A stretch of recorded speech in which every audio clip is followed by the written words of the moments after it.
कहानी की शुरुआत में हम एक साइबरट्रॉन नाम के प्लेनेट को देखते हैं, जिसमें हमें एक ट्रांसफॉर्मर को दिखाया जाता है जिसका नाम ओरायन था, जो कि साइबरट्रॉन प्लेनेट पर खुदाई का काम करता था। उसे चीज़ों को जानने और समझने का बहुत शौक था, इसलिए वो एक दिन चुपके से वहाँ की लाइब्रेरी में चला जाता है, जहाँ पर उसे एक छोटी सी डिवाइस मिलती है। ओरायन गलती से उस डिवाइस को ऑन कर देता है। उसके बाद डिवाइस अपने अंदर मौजूद इन्फॉर्मेशन को ओरायन के सामने प्रोजेक्ट करने लगता है, जिससे ओरायन को पता चलता है कि जब साइबरट्रॉन प्लेनेट नहीं था तब सिर्फ प्राइमस थे, जो कि साइज में काफ़ी ज़्यादा बड़े और शक्तिशाली थे। सारे प्राइमस ने अपनी शक्तियों को एक करने के लिए एक दूसरे के साथ जुड़ के साइबरट्रॉन प्लेनेट का रूप लिया। प्राइमस साइबरट्रॉन प्लेनेट पर ट्रांसफॉर्म होने के बाद बहुत सारे ट्रांसफॉर्मर और 7 प्राइम को जन्म दिया। प्राइम ट्रांसफॉर्मर थे जो कि साइज में बड़े और पावरफुल थे।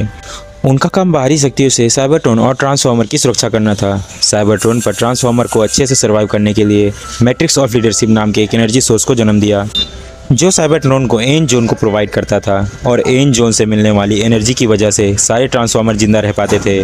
मैट्रिक्स ऑफ लीडरशिप पूरे साइबरट्रॉन प्लेनेट पर एन जोन को फॉलो करता था, लेकिन एक दिन अचानक से मैट्रिक्स ऑफ लीडरशिप कहीं गायब हो गया, जिसके बाद साइबरट्रॉन पर एन जोन की कमी पड़ने लगी, जिसे पूरा करने के लिए साइबरट्रॉन प्लेनेट पर खुदाई करके प्लेनेट के अंदर से एन जोन निकाला जाने लगा।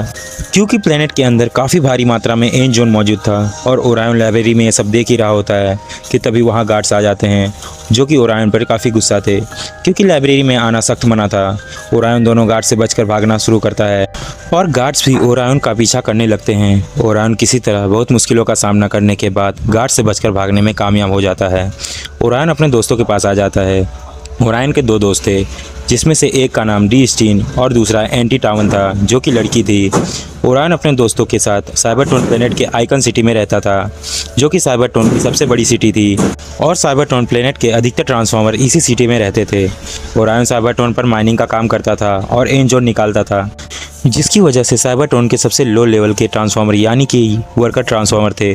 दरअसल साइबरट्रॉन प्लेनेट के ट्रांसफॉर्मर के बॉडी के अंदर एक एनर्जी सोर्स था, जिसकी मदद से वह खुद को अलग अलग रूप में ट्रांसफॉर्म कर पाते थे, लेकिन कुछ ट्रांसफॉर्मर के अंदर ये एनर्जी सोर्स मौजूद नहीं था, जिसकी वजह से वो ट्रांसफॉर्म नहीं हो पाते थे। इसलिए वो वर्कर के रूप में माइनिंग करके एन जोन निकालने का काम करते थे।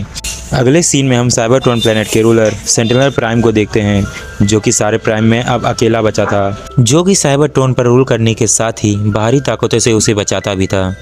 दरअसल बहुत समय पहले किंग टेसोन नाम के दूसरे प्लेनेट के ट्रांसफॉर्मर साइबरट्रॉन पर एन जोन और मैट्रिक्स ऑफ लीडरशिप को हासिल करने के लिए आए थे, जिनसे लड़ते हुए सेंटिनल प्राइम के सारे प्राइम साथी मारे गए और अब सिर्फ नल प्राइम ही जिंदा बचा था। अब ओरायन को जब पता चलता है कि साइबरट्रॉन के आइकन सिटी में हर साल की तरह इस साल भी ट्रांसफॉर्मर 5000 नाम का इवेंट होने वाला है, तब वो अपने फ्रेंड को भी इस इवेंट में भाग लेने के लिए कहता है। दरअसल साइबरट्रॉन पर हर साल होने वाले इस इवेंट में सारे ट्रांसफॉर्मर भाग लेते हैं और एक दूसरे को रेस में हराकर जीतने की कोशिश करते हैं, लेकिन जिन ट्रांसफॉर्मर के पास एनर्जी सोर्स नहीं होता और वो माइनिंग का काम करते हैं, वो इस रेस में भाग नहीं ले सकते। पर ओरायन का मानना था कि अगर इस रेस में भाग लेकर लास्ट से सेकंड भी आ गए और किसी भी एनर्जी सोर्स वाले ट्रांसफॉर्मर को हरा दिया तो उनकी भी थोड़ी बहुत इज्जत हो जाएगी। और ओरायन का फ्रेंड डी स्टीन इस इवेंट में भाग लेने के लिए बिल्कुल ही राजी नहीं था, लेकिन ओरायन अपने फ्रेंड को ज़बरदस्ती अपने साथ इवेंट में ले जाता है और वो दोनों रेस में भाग भी लेते हैं।